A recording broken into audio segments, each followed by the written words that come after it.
tardes a todos y todas. Sí, se me ha pedido un poco reflejar o cruzar ideas con ustedes sobre cuáles podrían ser algunas consideraciones para la definición de políticas públicas transversales. Y en este caso yo estoy proponiendo que se piense por lo menos en estas tres áreas: en agua, gestión de riesgos y planificación. Entonces un poco les traigo de vuelta a la situación del Ecuador, de lo que nos acaba de presentar Tarcisio, de la situación global de negociaciones, para tener un poco otra vez la mirada sobre qué es lo que se puede hacer en el país como respuesta a este fenómeno y a los desafíos que nos trae el cambio climático. Espero hacer esto, bueno, mucho de lo que ha dicho Tarcisio me ayuda ya bastante para no ahondar sobre algunos temas, pero básicamente espero hacer esto a través de presentar un contexto para el análisis, para proponer de qué forma empezamos a ordenar las ideas para generar políticas sobre cambio climático. Luego propongo entonces mirar algunos o analizar algunos elementos que son importantes para la definición de políticas públicas en relación a cambio climático y agua, a gestión de riesgos y a la planificación en general. Y finalmente unas conclusiones. Entonces, primera cosa, ¿cuál podría ser un contexto de análisis adecuado? En la mañana se nos ha presentado ya de manera bastante clara cuáles son los desafíos, por qué hay muchos actores, cuáles son todos los intereses, en dónde están todas las causas del cambio climático y por lo tanto la situación compleja que se tiene que manejar para hacer políticas está clara, creo yo. Entonces, a mí me parece que el contexto del desarrollo sustentable sigue siendo un ámbito y un paradigma que todavía es válido para trabajar en el contexto de cambio climático, justamente porque una de las características del cambio climático es la gran variedad de actores, de grupos sociales, de sectores económicos y de actividades de la vida diaria que están relacionadas con el fenómeno. Entonces necesitamos empezar a atender esto con algún tipo de orden. En efecto, como lo ha dicho Tarcisio, este en principio es un problema ambiental. Estamos hablando de un problema de contaminación atmosférica. Pero después, ya el manejo de este desafío resulta que es mucho más complejo de lo que cualquiera se puede imaginar. Hay fuertes vínculos, y Tarcisio lo mencionó muy bien, fuertes vínculos de intereses económicos sobre lo que se puede y lo que no se puede hacer en relación a las políticas de cambio climático, o lo que es, digamos, de otra manera, económicamente viable o no. Sin embargo, y como lo ha dicho Tarcisio, en las negociaciones internacionales, que son importantes porque marcan un contexto institucional internacional para resolver un problema que por lo menos reconocemos como un problema global, sin embargo, está muy dejado de lado y hay mucha debilidad en mirar al mismo tiempo el componente social que tiene el cambio climático, y en este caso especialmente los impactos del cambio climático. Entonces, a pesar de que este puede ser un concepto que no es muy popular después de la última cumbre de Río y todo lo demás, resulta que es un buen enfoque para empezar a ordenar las ideas sobre cómo enfocar las políticas y la gestión en general sobre cambio climático. Habiendo dicho eso, me parece que podemos estar de acuerdo en estas tres cosas. Primero, que la definición de políticas públicas sobre cambio climático definitivamente necesita tener un enfoque integral. Es decir, no se puede mirar separadamente los sectores de la economía y tratar de encontrar soluciones en esos sectores. Se tiene que mirar las relaciones, como propongo, por lo menos con lo económico, lo social y lo ambiental. Luego amplío un poco más sobre lo ambiental, porque más allá de que en principio es un problema ambiental, hay otros aspectos de lo ambiental que normalmente no se consideran en las discusiones sobre cambio climático. Entonces, un enfoque integral, no mirar separadamente ni sectores de economía, ni grupos sociales, ni actividades específicas. La segunda cosa en la que podemos estar de acuerdo, entiendo yo, es que probablemente el primer filtro para empezar a organizar acciones y a definir políticas es justamente la gran división que hay entre lo que es la mitigación del cambio climático y la adaptación. Es decir, manejar la causa del problema y manejar también la consecuencia o las consecuencias que nos trae este problema. Entonces, son dos ámbitos de trabajo bastante diferentes, se los tiene que trabajar a los dos a la vez. Probablemente para unos países es más prioritario trabajar en un tema o en otro, pero lo único que digo aquí es que estos dos temas son dos ámbitos de trabajo bastante separados y con dinámicas diferentes. Me parece que en la región, en esta región los países están claramente en consenso de que la adaptación al cambio climático debe ser la prioridad. Y no sé si quedó también bastante claro en la reflexión que hacía Tarcisio sobre las negociaciones internacionales, pero si hay una cosa que está clara para los países en desarrollo, es que la prioridad definitivamente es la adaptación.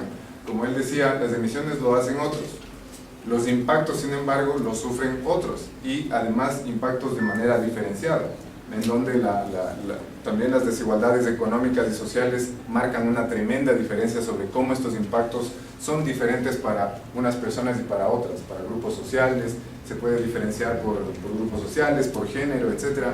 Los impactos son diferenciados en general.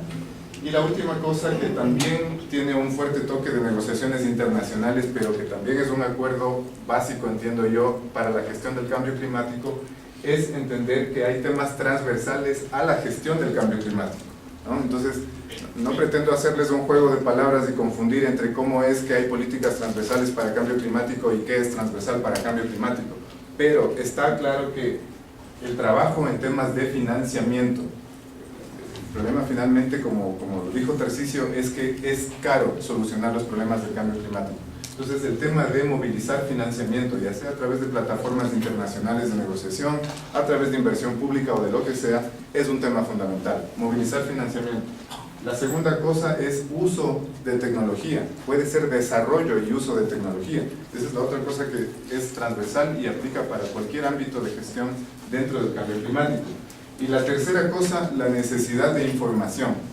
La necesidad de información, y con eso toco un poco el objetivo de lo que entendí yo, si quiere trabajar en este panel, y al final hago reflexiones sobre cómo tomamos esto de la información, en qué medida.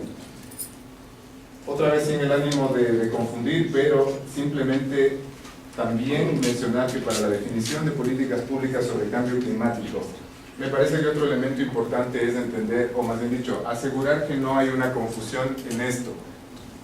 Ustedes van a oír muy a menudo cuando se hable de gestión de cambio climático que tiene que ser una gestión multisectorial. Esto lo que quiere decir básicamente es otra vez buscar soluciones que no atienden a un sector económico específico o a un grupo social específico, sino a varios. Hay que mirar el problema desde un enfoque integral y por lo tanto el trabajo es de multisectores, no es solamente de un sector y menos trabajando como compartimentos separados. Y la otra cosa es, y esta es más una pregunta, ¿cómo entendemos el carácter transversal que puede tener cambio climático? Hay dos opciones para esa respuesta y mi intención no es darles una respuesta, sino simplemente provocar en su mente lo que podría ser, y de hecho es discusión, en la mañana salió este tema. ¿Cómo asegurar el carácter transversal del cambio climático? Por una parte, podemos pensar en que una opción es que en todas las políticas del Estado, en todas las políticas que genere el Estado, hayan siempre consideraciones de cambio climático. Esa es una forma de transversalizar. Y de hecho, hay disposiciones ya en este momento en el marco político y normativo del Ecuador, especialmente político, para no... estoy de acuerdo con lo que dijo María Amparo de mañana, en el marco regulatorio nos falta, pero el marco político general sí da varias disposiciones sobre eso. Entonces, por ejemplo, esa primera opción de transversalizar el cambio climático a través de incorporar criterios de cambio climático en todas las políticas ya está dado, ya hay una solicitud expresa mediante un decreto presidencial. La segunda opción es buscar mirando también al contexto institucional ecuatoriano, buscar una entidad que se asegure de crear políticas sobre cambio climático que integran las variables que tienen que estar integradas. Por ejemplo, de mañana María Victoria hablaba de que el sector agrícola y el sector de cambio de uso del suelo son los mayores emisores de gases en el país. En efecto, así es, y la solución o la reducción de emisiones en esos dos sectores tiene que trabajarse con varios actores. Entonces, la segunda opción puede ser una entidad con el carácter transversal que tienen las entidades en el Ecuador, en este caso las secretarías, haciéndose el cargo de llevar todo este tema y de encontrar las soluciones en los diferentes sectores. No me atrevo a decir cuál es mejor, pero definitivamente esas son dos opciones y lo recalco además porque de mañana salió como uno de los puntos de discusión. En definitiva, lo importante es que se tiene que transversalizar la definición de políticas. Ahora ya entrando al tema de agua específicamente, algunas ideas introductorias, diría yo. Creo que cuando pensamos en cambio climático y agua, es claro que la prioridad y la mayor relación está dada en relación a la adaptación al cambio climático. ¿Por qué? Básicamente porque estamos hablando de dos cosas: manejar excesos o déficits de agua, o mucha agua o nada de agua, por ponerlo de alguna manera, ¿no? Eventos climáticos extremos que harán que nuestros sistemas de obtención de este recurso cambien, porque o hay mucha agua o no hay nada de agua, ¿ya? Esa es básicamente la tarea.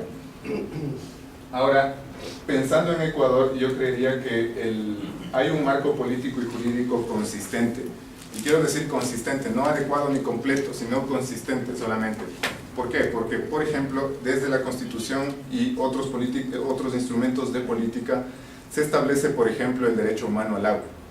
Entonces, claro, tenemos un enfoque muy antropocéntrico, pero eso es normal en cambio climático, digamos. Siempre el enfoque de la gestión del cambio climático es absolutamente antropocéntrico, es decir, nosotros como seres humanos somos la variable principal en la gestión del cambio climático. Entonces, este marco jurídico es consistente porque establece el derecho humano al agua y por otro lado también establece prioridades como, por ejemplo, para el uso, primero la atención a las necesidades humanas y después otro tipo de usos como los industriales, etc. Entonces hay un marco político y jurídico consistente que se puede usar. De mañana también salió este tema que me parece que es muy importante.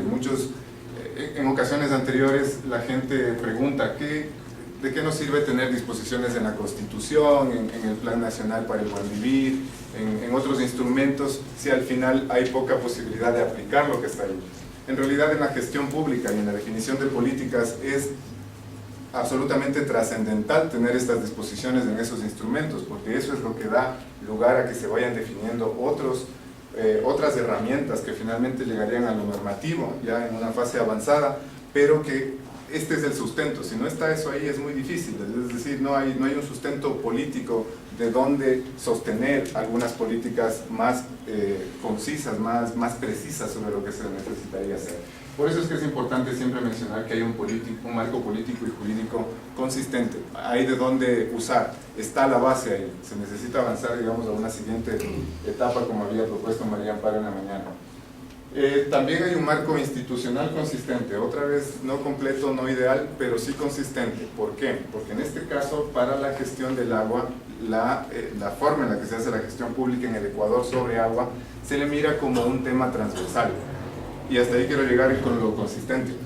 Lo demás, digamos, es otra cosa. La gestión del agua evidentemente es un tema muy complejo y falta mucho camino por recorrer, pero el punto es que al ser visto desde la gestión pública como un tema transversal, nos da la oportunidad de poder integrar muchos de los elementos de mitigación y adaptación, sobre todo en este caso, para la gestión.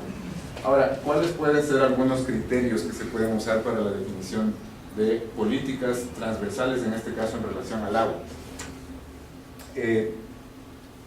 Estas son básicamente ideas que pueden ayudar a ilustrar cuáles son los desafíos o las oportunidades, también como el objetivo de este seminario indica. Una de las cosas que se busca en este caso, cuando miramos la relación entre cambio climático y agua, es mejorar la capacidad de poder anticipar, en algunos casos podríamos decir contar con escenarios. La información que tenemos nos dice que uno de los impactos del cambio climático es que los patrones del clima pueden cambiar. ¿Cómo exactamente? No sabemos. ¿Cómo las lluvias excesivas o cómo las sequías nos van a afectar? No sabemos con seguridad. Y es necesario que tengamos mayor información para poder detectar a tiempo, poder anticipar cuáles son posibles escenarios hídricos que pueda tener el país. No digo tampoco que estemos en cero, sobre eso hay estudios, hay esfuerzos por mejorar la información de este tipo, pero esto es fundamental al momento de pensar en la definición de políticas sobre cambio climático en relación al agua. Especialmente en un escenario de escasez, un segundo punto importante es priorizar usos. Y otra vez, como ya les he dicho, en el marco político general, Constitución, Plan Nacional para el Buen Vivir, etc., ya hay disposiciones que son bastante específicas sobre esto y afortunadamente consistentes con las prioridades de adaptación al cambio climático. También en un escenario de escasez, promover ahorro y eficiencia en el uso puede ser una de las herramientas que fácilmente puede ser adoptada a través de políticas en el sector hídrico. Acá yo diría que no es necesariamente solamente un escenario de escasez, puede ser también un escenario de demasiada agua o de mucha agua.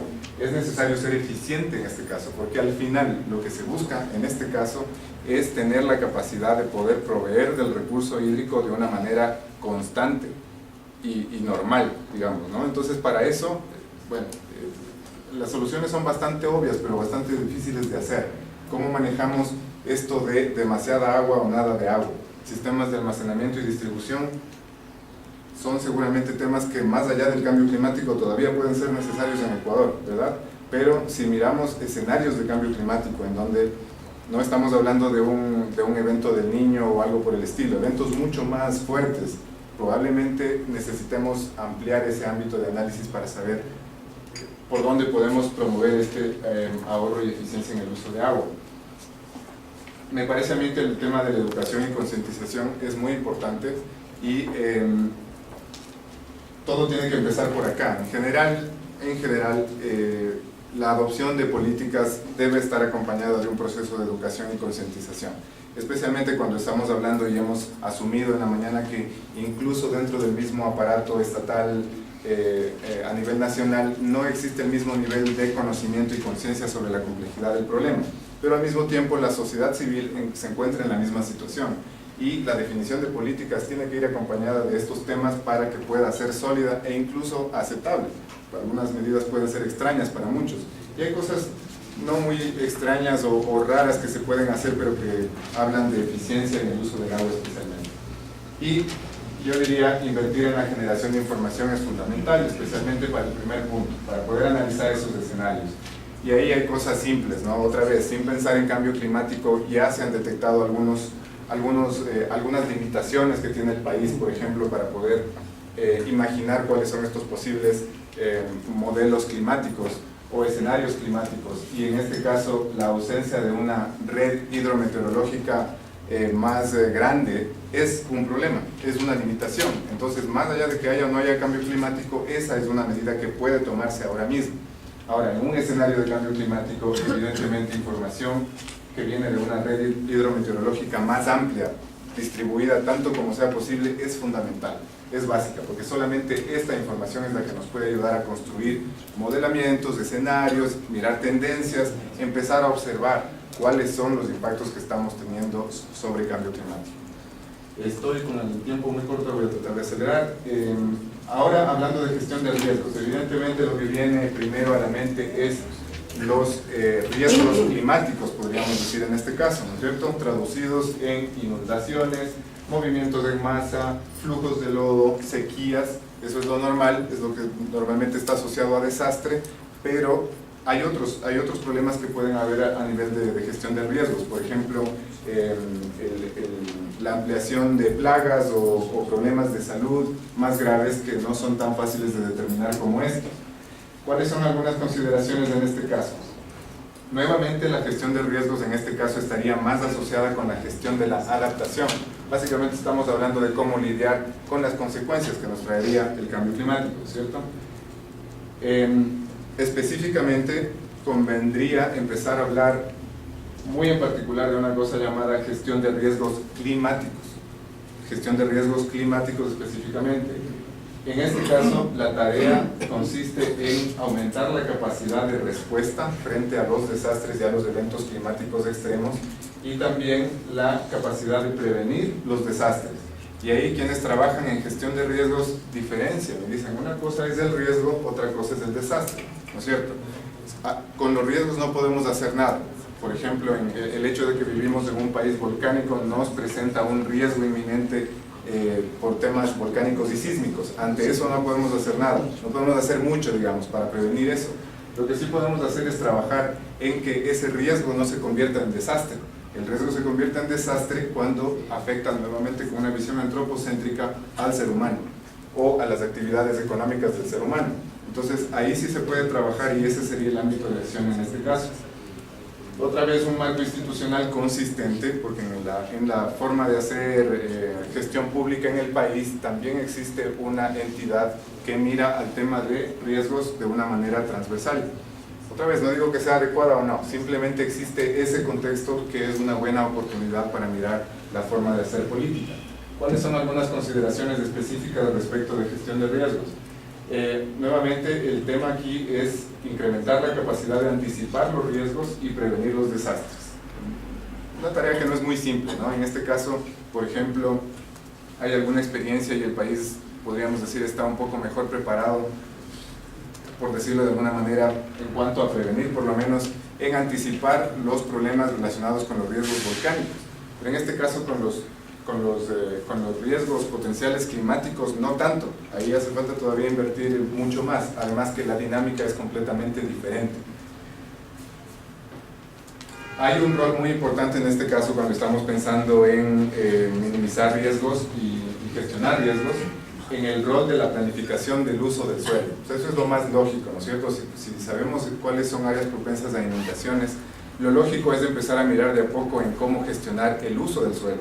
Y sobre esto, también, digamos, por mala fortuna tal vez, pero el hecho de que tengamos de manera recurrente el evento del Niño es una ilustración de lo que podrían ser los riesgos climáticos. Digamos, el Niño no es un ejemplo de cambio climático, es un ejemplo de variabilidad climática normal, pero que nos ilustra cuáles son los problemas que trae. Y con eso debería ser suficiente para poder tomar algunas medidas. La relevancia de ajustar modelos climáticos. Yo espero que Rodney hable más sobre esto, pero aquí hay un tema, ¿no? Para poder trabajar en gestión de riesgos y poder anticipar cuáles podrían ser los posibles riesgos o prevenir desastres, necesitamos tener una mejor idea de qué es lo que va a pasar, de cuáles son potenciales escenarios de impactos del cambio climático en el país, en dónde, cómo, cuándo, dónde, básicamente, dónde, ¿no es cierto? Entonces, para esto normalmente se usan modelos climáticos que hay al menos dos desafíos, probablemente hay muchos más, pero hay dos que son básicos para el Ecuador. El uno es que estos modelos climáticos responden a espacios geográficos o dan información útil para espacios geográficos relativamente grandes, como para toda una región, por decir la región andina.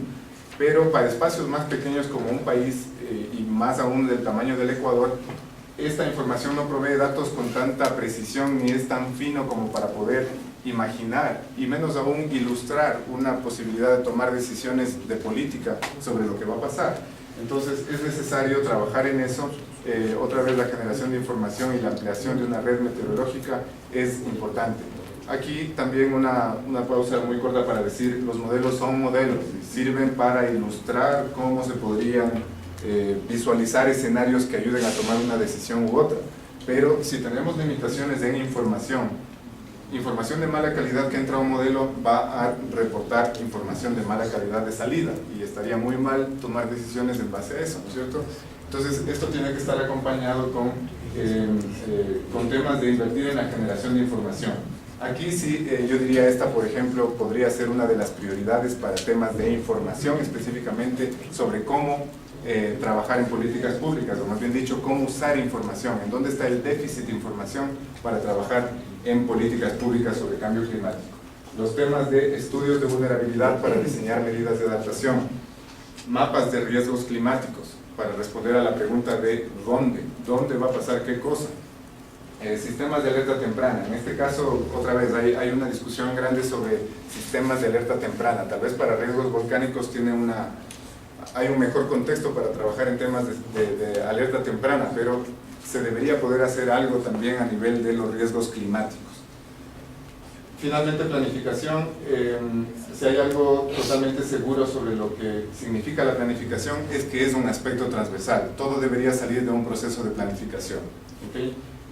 Segundo punto, es relevante tanto para trabajar la mitigación como la adaptación al cambio climático, sin ninguna duda.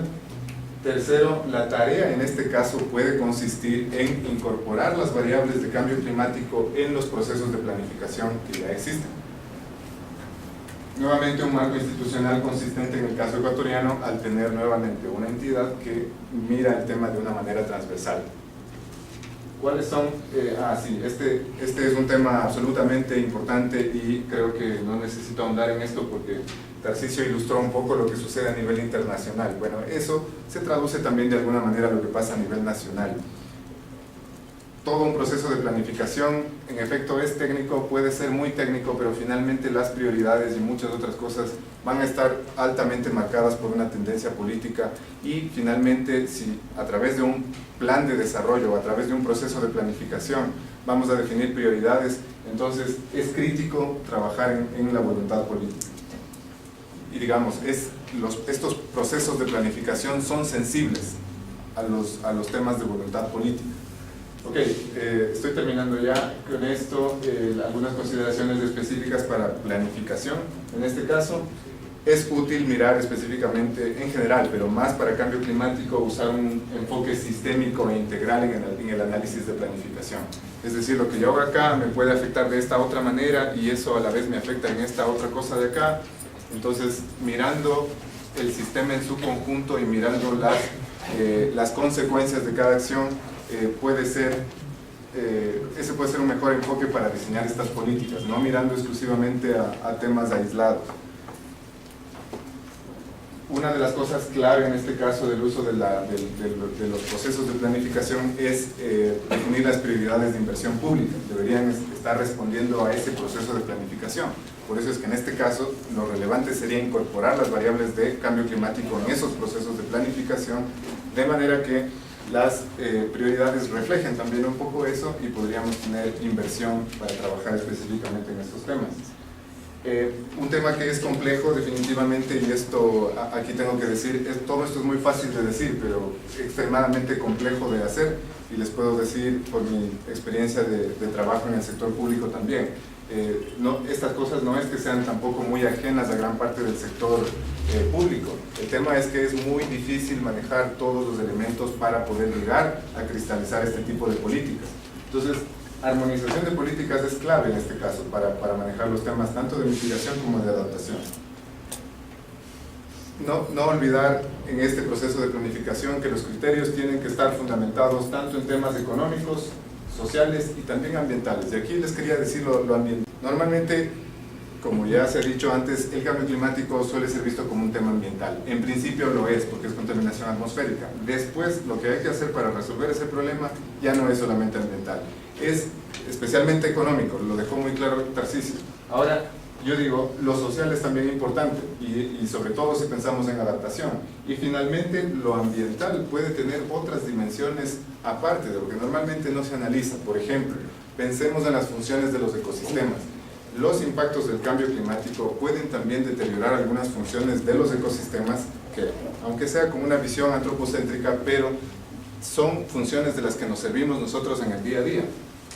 Pensemos en el páramo, pensemos en las funciones que cumplen los páramos en cuanto a la regulación del ciclo hidrológico, que facilita que tengamos agua. Si esas funciones se deterioran, el problema es grave, y ahí estamos hablando de un tema ambiental que normalmente no es considerado ni es un tema definitivamente de discusión, por ejemplo, en la agenda internacional. O la pérdida de especies, la pérdida de biodiversidad. Nadie está muy preocupado por esos temas, pero resulta que la riqueza biológica tiene vínculos muy grandes con nuestro día a día y con la satisfacción de nuestras necesidades, y esos vínculos no están siempre bien trazados. En este caso, particularmente para la planificación, disponer de información de buena calidad obviamente es un tema importante. Conclusiones: de encontrar un balance entre información versus acción.